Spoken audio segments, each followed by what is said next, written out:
ಮಹಾರಾಷ್ಟ್ರದ ನಾಸಿಕ್ನ ಟಿಸಿಎಸ್ ಕಂಪನಿಯ ಪ್ರಕರಣ ಸದ್ಯ ಇಡೀ ದೇಶಾದ್ಯಂತ ಸದ್ದು ಮಾಡ್ತಾ ಇದೆ.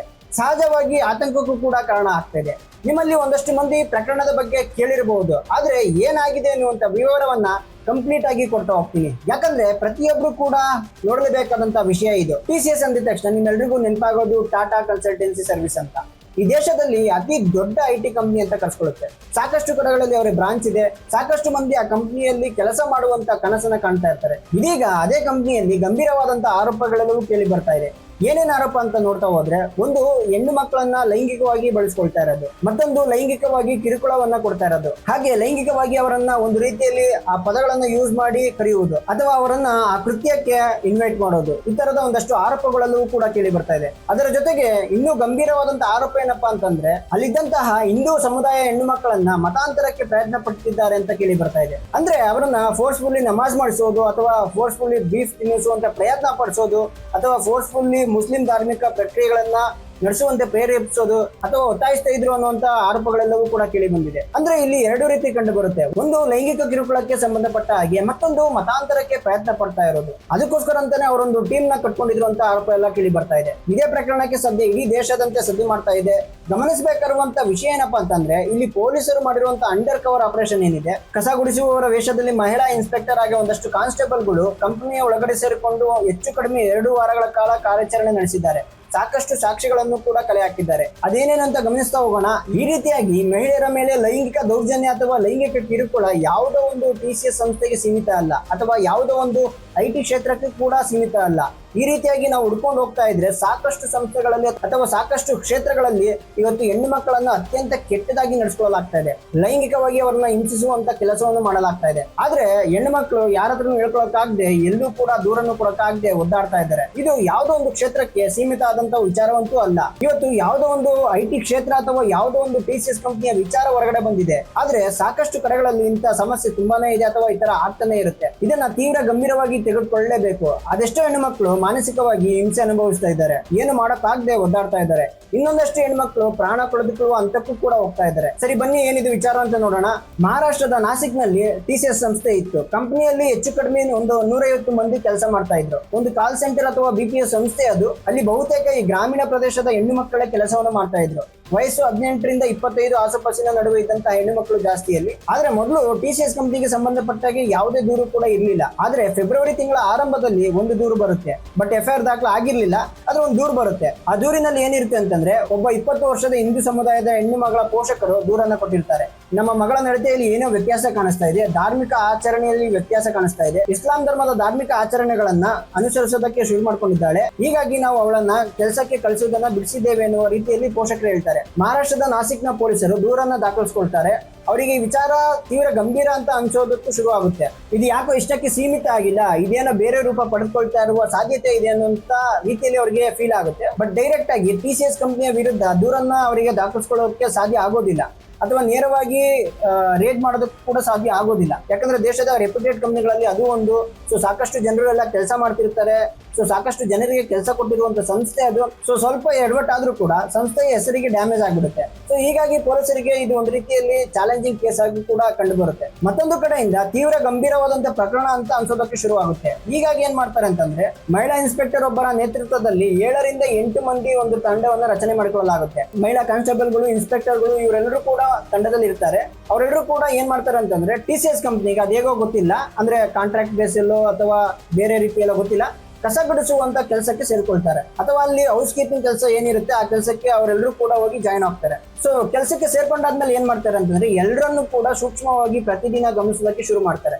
ಒಂದಷ್ಟು ಹೆಣ್ಮಕ್ಳನ್ನು ಕೂಡ ಆ ಸಂದರ್ಭದಲ್ಲಿ ಸಂಪೂರ್ಣವಾಗಿ ತಮ್ಮ ವಿಶ್ವಾಸಕ್ಕೆ ತೆಗೆದುಕೊಳ್ಳುವಂತ ಪ್ರಯತ್ನ ಮಾಡ್ತಾರೆ. ಹೆಚ್ಚು ಕಡಿಮೆ 20 ರಿಂದ 25 ದಿನಗಳ ಕಾಲ ಸಾಕಷ್ಟು ಸಾಕ್ಷಿಗಳನ್ನೆಲ್ಲ ಕೂಡ ಸಂಗ್ರಹಣೆ ಮಾಡ್ತಾರೆ. ಅಂತಿಮವಾಗಿ ಪೊಲೀಸರು ಏನ್ ಮಾಡ್ತಾರೆ ಅಂತಂದ್ರೆ, ತೀರಾ ಅನ್ಯಾಯಕ್ಕೆ ಒಳಗಾದಂತ ಹೆಣ್ಣು ಮಕ್ಕಳ ಬಳಿ ಹೋಗಿ ತಮ್ಮ ಐಡೆಂಟಿಟಿಯನ್ನ ರಿವೀಲ್ ಮಾಡಿ, ನೋಡಿ ನಾವೆಲ್ಲವನ್ನೂ ಕೂಡ ಗಮನಿಸಿದ್ದೇವೆ, ಇಷ್ಟು ದಿನಗಳ ಕಾಲ ನೀವು ಭಯ ಪಡ್ತಾ ಇದ್ರಿ, ಬಟ್ ಈಗ ಭಯ ಪಡೋ ಅವಶ್ಯಕತೆ ಇಲ್ಲ, ನೀವೆಲ್ಲರೂ ಬಂದು ದೂರನ್ನ ಕೊಡಬಹುದು ಎನ್ನುವ ರೀತಿಯಲ್ಲಿ ಪೊಲೀಸರು ಅವ್ರಿಗೆ ಹೇಳ್ತಾರೆ.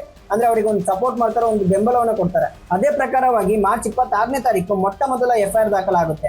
ಓರ್ವ ಹೆಣ್ಣು ಮಗಳು ಬಂದು ದೂರನ್ನ ಕೊಡ್ತಾರೆ. ಆ ದೂರಿನ ಸಾರಾಂಶ ಏನಾಗಿರುತ್ತೆ ಅಂತಂದ್ರೆ, ಅಲ್ಲಿ ಒಬ್ಬ ವ್ಯಕ್ತಿ ಇದ್ದಾನೆ, ಅವ್ನು ಏನ್ ಮಾಡ್ತಾ ಇದ್ದಾನೆ ಅಂತಂದ್ರೆ, ಆತ ವಿವಾಹಿತ ವ್ಯಕ್ತಿ, ಆದ್ರೆ ನನ್ನ ಹತ್ರ ಅವನು ನನಗೆ ಮದ್ವೆ ಆಗಿಲ್ಲ ಅಂತೇಳಿ, ನಾನು ನಿನ್ನ ಮದ್ವೆ ಆಗೇ ಆಗ್ತೀನಿ ಅಂತೇಳಿ ನನ್ನ ಜೊತೆ ದೈಹಿಕ ಸಂಪರ್ಕವನ್ನು ಬೆಳೆಸಿ ನನಗೆ ಮೋಸ ಮಾಡಿದ್ದಾನೆ ಅಂತೇಳಿ, ಅದರ ಜೊತೆಗೆ ನನಗೆ ಇಸ್ಲಾಂ ಧರ್ಮದ ಧಾರ್ಮಿಕ ಪ್ರತಿಗಳು ಏನಿದ್ದಾವೆ ಅವುಗಳನ್ನ ಫಾಲೋ ಮಾಡುವಂತೆ ಬಲವಂತವಾಗಿ ಆತ ಒತ್ತಾಯಿಸ್ತಿದ್ದ ಎನ್ನುವಂತ ರೀತಿಯಲ್ಲಿ ದೂರನ್ನ ಕೊಟ್ಟಿರ್ತಾರೆ. ಆ ದೂರನ್ನ ಪೊಲೀಸರು ತೆಗೆದುಕೊಳ್ತಾರೆ. ಜೊತೆಗೆ ಪೊಲೀಸರು ಕೂಡ ಕರೆ ಕೊಡ್ತಾರೆ, ಈ ರೀತಿಯಾಗಿ ಇನ್ಯಾರಿಗಾದ್ರೂ ಅಲ್ಲಿ ಅನ್ಯಾಯ ಆಗಿದ್ರೆ ದಯವಿಟ್ಟು ದೂರನ್ನ ಕೊಡಬಹುದು ಅಂತೇಳಿ. ಅವ್ರು ಹೇಳಿದ ಆ ಮಾತಿಗೆ ತುಂಬಾ ಜನ ಕಂಪ್ಲೇಂಟ್ ನ ಕೊಡೋದಕ್ಕೆ ಬರ್ತಾರೆ. ಅಂದ್ರೆ ಕಂಪ್ಲೇಂಟ್ ಹೋಗ್ತಾ ಹೋಗ್ತಾ ಹೋಗ್ತಾ ಎಷ್ಟಾಗುತ್ತೆ ಅಂತಂದ್ರೆ, ನೋಡ್ತಾ ಇದ್ದಾಗೆ ಹೆಚ್ಚು ಕಡಿಮೆ ಒಂದು 9-10 FIR ಗಳು ಆಗ್ಬಿಡುತ್ತೆ.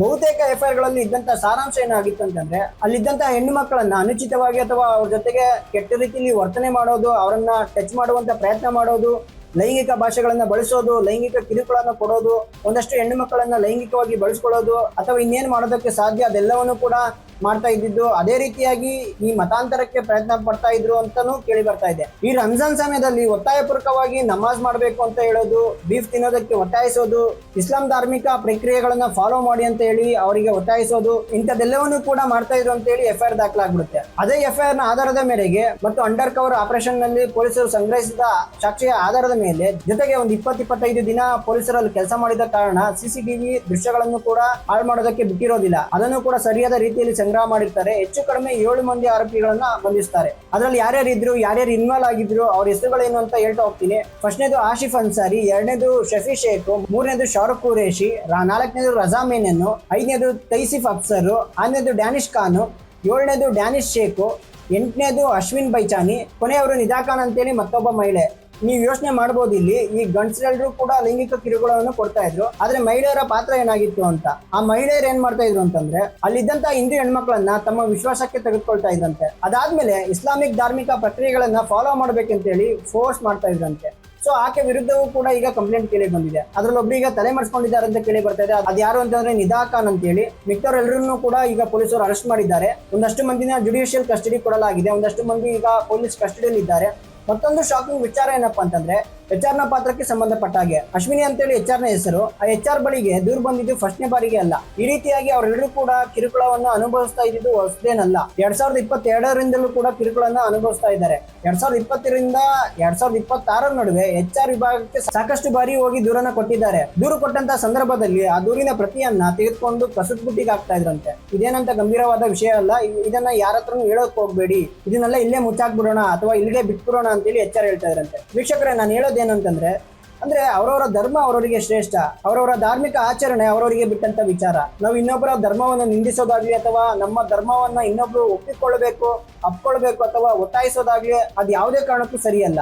ಅಂಥದ್ರಲ್ಲಿ ಅಲ್ಲಿ ಕೆಲಸ ಮಾಡುವಂತ ಎಂಪ್ಲಾಯೀಸ್ಗೆ ನಾವು ಟೀಮ್ ಲೀಡರ್ ಎನ್ನುವ ಕಾರಣಕ್ಕೆ ಅಥವಾ ನಾವು ಸೀನಿಯರ್ಸ್ ಎನ್ನುವ ಕಾರಣಕ್ಕೆ ನಮ್ಮ ಧರ್ಮವನ್ನು ನೀವು ಒಪ್ಕೋಬೇಕು ಅಥವಾ ಅಕ್ಸೆಪ್ಟ್ ಮಾಡಬೇಕು ಅಂತ ಒತ್ತಾಯಿಸಿದ್ದು, ನಮ್ಮ ಧರ್ಮಕ್ಕೆ ನೀವು ಮತಾಂತರ ಆಗ್ಲೇಬೇಕು ಅಂತ ಹೇಳಿ ಒತ್ತಾಯ ಮಾಡೋದು, ಈ ತರ ಇದೆಯಲ್ಲ, ಅದಕ್ಕಿಂತ ರಾಕ್ಷಸ ಕೃತ್ಯ ಇನ್ನೊಂದಿಲ್ಲ ಅಂತ ನಾನು ಹೇಳೋದಕ್ಕೆ ಇಷ್ಟಪಡ್ತೀನಿ. ಯಾಕಂದ್ರೆ ಧಾರ್ಮಿಕ ನಂಬಿಕೆ, ಧಾರ್ಮಿಕ ಆಚರಣೆ, ವಿಚಾರಣೆಗಳು ಅನ್ನೋದು ಪ್ರತಿಯೊಬ್ಬರಿಗೂ ಕೂಡ ಇದ್ದೇ ಇರುತ್ತೆ. ನೀವು ಅದಕ್ಕೆ ತದ್ವಿರುದ್ಧವಾದಂತ ಇನ್ನೊಂದು ಧಾರ್ಮಿಕ ಆಚರಣೆ ಅಥವಾ ತದ್ವಿರುದ್ಧವಾದಂತ ಧಾರ್ಮಿಕ ನಂಬಿಕೆಯನ್ನ ಫಾಲೋ ಮಾಡಬೇಕು ಅಂತ ಹೇಳೋದಿದೆಯಲ್ಲ, ಯಾವುದೇ ಕಾರಣಕ್ಕೂ ಸರಿಯಲ್ಲ. ಇವೆಲ್ಲರ ವಿರುದ್ಧ ಅತ್ಯಂತ ಕಠಿಣ ಕ್ರಮ ಆಗಬೇಕಾಗಿದೆ. ಜೊತೆಗೆ ಇದನ್ನ ನಾನು ಮತ್ತೆ ಮತ್ತೆ ಹೇಳ್ತಾ ಇದ್ದೀನಿ, ಯಾವುದೋ ಒಂದು ಕಂಪ್ನಿಗೆ, ಯಾವುದೋ ಒಂದು ಸಂಸ್ಥೆಗೆ ಇದು ಸೀಮಿತ ಆಗಿದ್ದಲ್ಲ. ಸಾಕಷ್ಟು ಕಡೆಗಳಲ್ಲಿ ಅಥವಾ ಸಾಕಷ್ಟು ಜಾಗದಲ್ಲಿ, ಕ್ಷೇತ್ರದಲ್ಲಿ ಈ ತರದ ಒಂದಷ್ಟು ಸಮಸ್ಯೆಗಳು ಆಗ್ತಾನೆ ಇದೆ.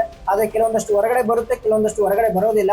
ನನಗನ್ಸೋದೇನು ಅಂತಂದ್ರೆ, ಅಥವಾ ನಾನು ಹೇಳೋದೇನು ಅಂತಂದ್ರೆ, ನಿಮ್ಗೆ ಯಾವುದೇ ಆದಂತ ಒಂದು ಸಮಸ್ಯೆ ನೀವು ವರ್ಕ್ ಮಾಡ್ತಿರೋ ಜಾಗದಲ್ಲಿ ಅಥವಾ ನೀವು ಇರುವಂತ ಕ್ಷೇತ್ರದಲ್ಲಿ ಈ ತರ ಒಂದು ಸಮಸ್ಯೆ ಆಗ್ತಾ ಇದೆ ಅಂದ್ರೆ, ದಯವಿಟ್ಟು ಆ ಭಯ ಬಿಟ್ಟು, ಆ ಹಿಂಜರಿಕೆಯನ್ನ ಬಿಟ್ಟು ಇದನ್ನ ಫೇಸ್ ಮಾಡಿ ಅವ್ರ ವಿರುದ್ಧ ಹೋರಾಡಿ ಅಂತ ನಾನು ಹೇಳೋದಕ್ಕೆ ಇಷ್ಟಪಡ್ತೀನಿ. ಇದೇ ರೀತಿಯ ಇನ್ನಷ್ಟು ಟ್ರೆಂಡಿಂಗ್ ಟಾಪಿಕ್ಗಳನ್ನ ನಿಮಗೆ ಅರ್ಥವಾಗುವಂತ ರೀತಿಯಲ್ಲಿ ಎಕ್ಸ್ಪ್ಲೈನ್ ಮಾಡ್ತಾ ಇರ್ತೀನಿ. ದಯವಿಟ್ಟು ಈ ವಿಡಿಯೋ ಏನಾದ್ರು ನಿಮ್ಗೆ ಇಷ್ಟ ಆಗಿದ್ರೆ ನನ್ನ ಚಾನಲ್ನ ಸಬ್ಸ್ಕ್ರೈಬ್ ಮಾಡಿಕೊಂಡು ನಿಮ್ಗೆ ಏನ್ ಅನ್ಸುತ್ತೆ ಅದನ್ನ ಕಮೆಂಟ್ ಬಾಕ್ಸ್ ಅಲ್ಲಿ ಕಮೆಂಟ್ ಮಾಡಿ, ಈ ವಿಡಿಯೋಗೆ ಲೈಕ್ ಕೊಟ್ಟು ಶೇರ್ ಮಾಡಿ. ಮುಂದಿನ ವಿಡಿಯೋದಲ್ಲಿ ಇನ್ನಷ್ಟು ಮಾಹಿತಿಗಳೊಂದಿಗೆ ನಿಮ್ಮ ಮುಂದೆ ಸಿಗ್ತೀನಿ. ಅಲ್ಲಿವರೆಗೂ ಗುಡ್ ಬೈ.